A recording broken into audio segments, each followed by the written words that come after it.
Good morning, Millennial Morticians. Happy Wednesday morning. Before we get started with today's episode, I have some exciting news to share with you all.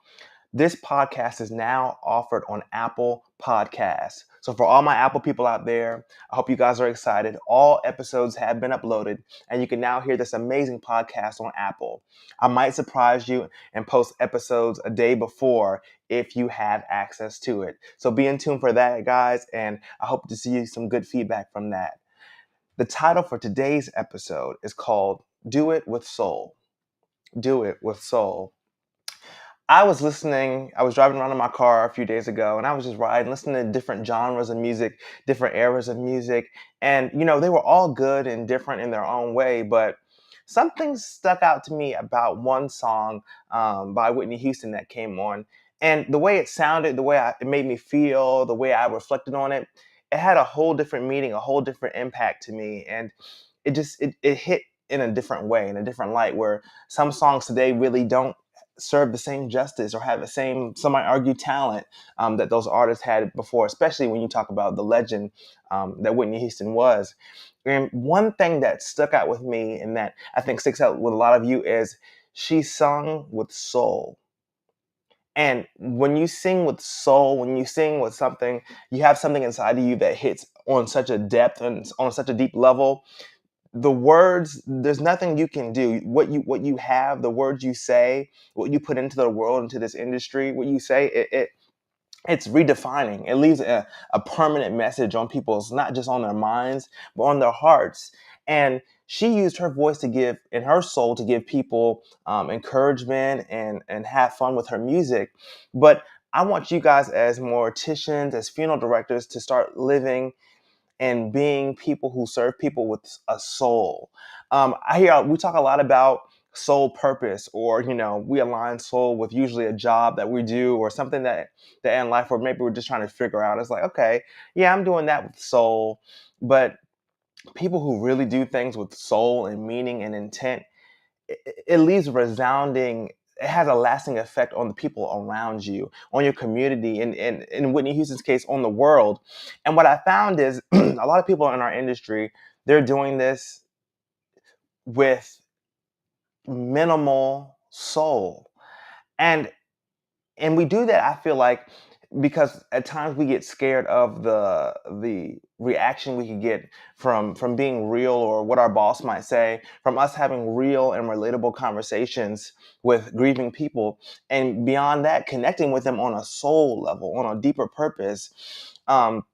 Depending on your clientele and on your market, I've seen funeral directors and other professionals, pray with families before, and they want to connect on a deeper level to encourage healing for that family, for those people in that funeral home. And so, what I found is that we're scared as people who are supposed to help people who are hurting to use soul and rhythm and music and conversation to help people heal in our industry. And I think what you're going to start to see is, number one, you're going to see a change in music, which has been happening over the last 5 years, but you're also going to hear a change in tone. The way people talk to people, I don't know if you've been to the store or seen other videos on the internet, but people are responding and talking to different people differently. And some people are receiving it good, and some people are not receiving it so good. So when you use soul, when you talk to people on a true inner connection, you get a true inner response. And sometimes that's warranted. It's warranted in what we do, because we need people to be honest with us about what the services that we're providing. Are we doing a good job? Are we effective at our jobs?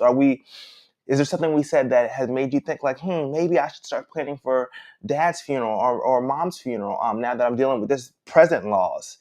And so what I found is people that have that soul conviction to be in this don't carry it into the funeral home.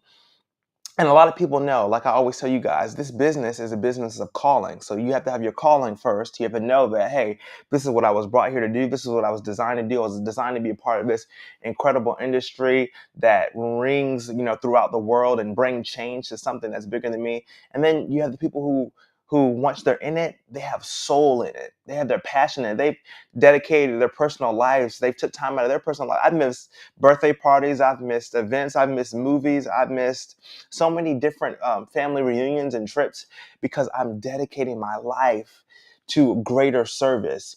And it's hard to find people out there that are going to be able to really understand that on the level that we can, because we're really into it, we're intertwined in it, and it's a part of our lives.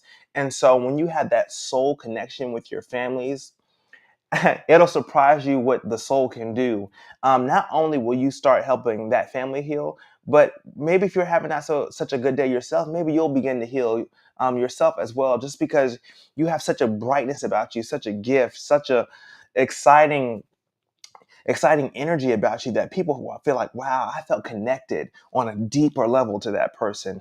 And when you have that connection with families, they tend to trust you more. They tend to be more willing to go into depth about finances, stuff, the information that we need to help give their loved one a better memorial service and a better funeral.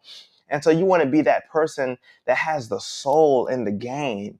And I've seen so many people try to do business without the soul, without the fight, without that energy, without that deeper connection with the people.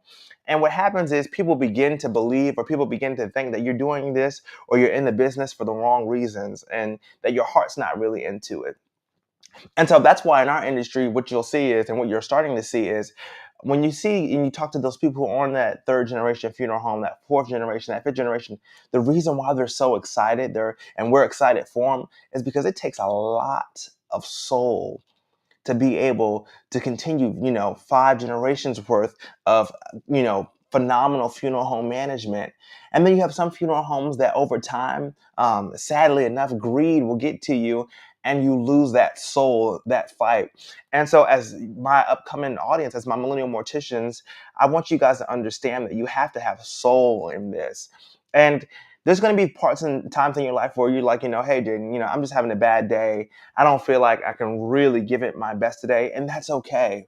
We all have days where things don't work out as we thought they were going to be planned, or how we orchestrated it to be. But if you keep the soul energy that's inside of you alive, just in your work. And let me say this, guys, because this is super important too. Every person that you deal with in that funeral home, every family you serve, everyone you come in contact with, have reverence, treat the families with respect, and have reverence for the deceased. That is extremely important to me. And I want you guys to not only know that, but to believe it, because it's not just the work we do that the people can see, but it's the work we do behind closed doors that they can't see that counts the most. And when you have dignity and you have respect and you have a soul and you have fire for what you do and you're excited, and it's almost like nothing can stop you. You would be so surprised the strength of a funeral director and arrangement conference, the strength of an embalmer in the back with some of the worst or best cases they've ever had, can save a family a lot of pain and grief in the future. And so you have to use not just your soul in the business, but even when you go back home, because there's times where you're going to be tired. There's times where you're going to be like, I really don't have it today. It doesn't mean you don't love the industry. It doesn't mean you don't love what we do. It just means you're having a little bit of a rough patch, a rough day. And it happens to the best of us. And I've learned that as I go more and more into this field, you can never learn enough. You're always wanting to learn more. You're always wanting to know more. And what I found the most important is having those soul connections with families on a day that's not the best for you or them either. It can really empower you. It can really make you feel stronger. And what you'll start to notice is your families, they'll feel so much better. They'll have so much more relief. It's almost like you go in the grocery store and you go shopping for items, and you have one cashier and they kind of have a bad attitude, or they're having a rough day. You can kind of tell that energy rubs off on you. And so if you go in knowing that there's nothing that I can't fix in the back, there's nothing that in this arrangement conference that can't be fixed with an eraser, have a good pencil in that arrangement conference room.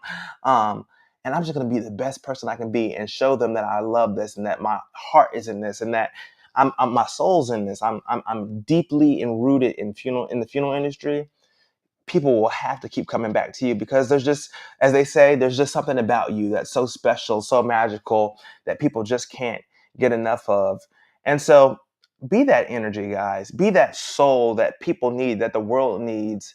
on a deeper level. I feel like, our generation, sometimes we can be so surface level with people. We don't really ask about the details of things, and we're scared to dive into the important information. But I want to encourage you guys, my millennial morticians out there, have soul, use it, be effective in it, do the right thing with it when nobody's watching, and be effective in this incredible industry. I'm your millennial mortician, Jaden, folks.